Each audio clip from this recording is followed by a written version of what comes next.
दिल्ली में एक बार फिर से ऑपरेशन बुलडोजर का दौर शुरू होने वाला है। दक्षिण दिल्ली नगर निगम की टीम आज शाहीन बाग, जैतपुर, सरिता विहार, मदनपुर खादर का दौरा कर रही है, लेकिन इसके विरुद्ध आम आदमी पार्टी प्रदर्शन करने बीजेपी के दफ्तर पहुंच गई।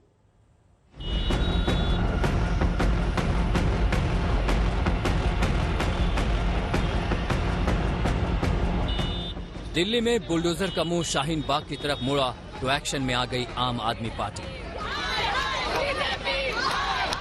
दिल्ली में बीजेपी दफ्तर के बाहर धरने पर बैठ गए आम आदमी पार्टी के कार्यकर्ता। आम आदमी पार्टी का आरोप है कि बुलडोजर का एक्शन अतिक्रमण के खिलाफ नहीं बल्कि अवैध वसूली के लिए है। ये सिर्फ पैसे इकट्ठा करने की कोशिश है इनकी। पूरी दिल्ली के अंदर ये चल रहा है। आप करावल नगर चले जाइए, आप रोहिणी चले जाइए, आप बादली चले जाइए, आप कहीं भी चले जाइए, पूरी दिल्ली के अंदर भारतीय जनता पार्टी के नेता एक एक घर में जाके इसी तरह से ब्लैकमेल कर रहे हैं कि आप पैसे दो वरना आपके घर पे बुलडोजर चलाएंगे। एमसीडी चुनाव को लेकर पहले से बीजेपी और आम आदमी पार्टी के बीच घमासान है।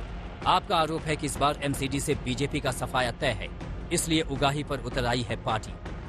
भारतीय जनता पार्टी को पता है कि उनका एमसीडी से सुपड़ा साफ होने वाला है, इसी से डर के उन्होंने एमसीडी के चुनाव पोस्टपोन करवा दिए हैं और अब आखिरी के कुछ जो महीने और सप्ताह उनके पास बचे हैं, उनके पार्षद जो हैं वो इलीगल वसूली कर रहे हैं। हर एरिया से वो लोगों को डरा रहे हैं, धमका रहे हैं कि अगर तुमने हमें पैसे नहीं दिए तो हम तुम्हारे घर पे बुलडोजर चलवा देंगे।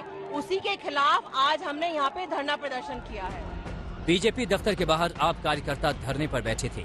उधर दक्षिण दिल्ली नगर निगम के मेयर अपनी टीम के साथ शाहीन बाग, जैतपुर, सरिता विहार और मदनपुर खादर के उन इलाकों में अतिक्रमण की निशानदेही के लिए निकले थे जिन पर बुलडोजर वाला एक्शन शुरू होना है। बताया जाता है कि बुलडोजर के निशाने पर मुख्य रूप से अवैध रूप से बसे रोहिंग्या और बांग्लादेशी हैं।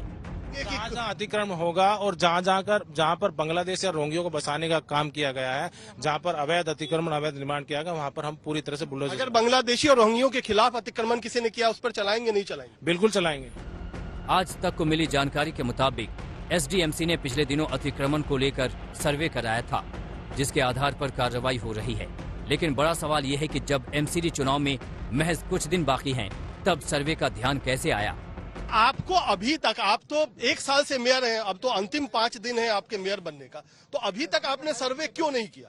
अभी अचानक आपको कैसे पता चला कि बांग्लादेशी और रोहिंग्या यहाँ है? हमारे पिछले 5 साल से जो इस टेन्यूर के लोग थे लगातार वार्डों में सर्वे कर रहे हैं। मैं तीसरी बार इस वार्ड में आया हूं, जहां निगम पार्षद ने जब बोला हम वहां पर जाकर किया है। और इस बार निगम पार्षद जी को महसूस यहाँ पे बार कंप्लेंट आ रही थी, उन्होंने बोला इस बार हमें इधर जाना है, तो हमने इधर आगे कहा। एसडीएमसी के बुलडोजर एक्शन पर स्थानीय लोगों की राय बंटी हुई है। जहां कई लोग इससे खुश हैं तो वहीं इस कार्रवाई पर सवाल उठाने वाले भी कम नहीं।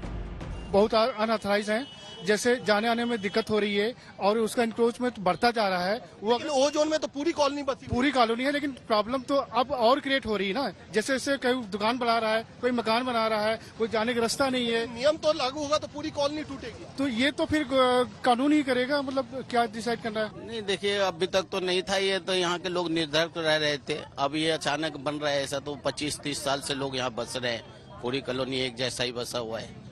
अनऑथराइज तो पूरे दिल्ली में 600 सरकारी कॉलोनियां बसी। हनुमान जयंती पर जहांगीरपुरी में हुई हिंसा के बाद वहां एमसीडी ने बुलडोजर वाली कार्रवाई की थी, जिस पर सुप्रीम कोर्ट ने रोक लगाई थी। जहांगीरपुरी के बाद अब बुलडोजर शाहीन बाग और दक्षिणी दिल्ली के अन्य इलाकों में दौड़ने वाला है। जिस तरह से इस बार आम आदमी पार्टी बुलडोजर चलने से पहले ही प्रदर्शन पर उतरी है, उससे साफ है कि इस बार भी बुलडोजर की राह में ब्रेकर कम नहीं। कुमार कोड़ाल, दिल्ली आज तक।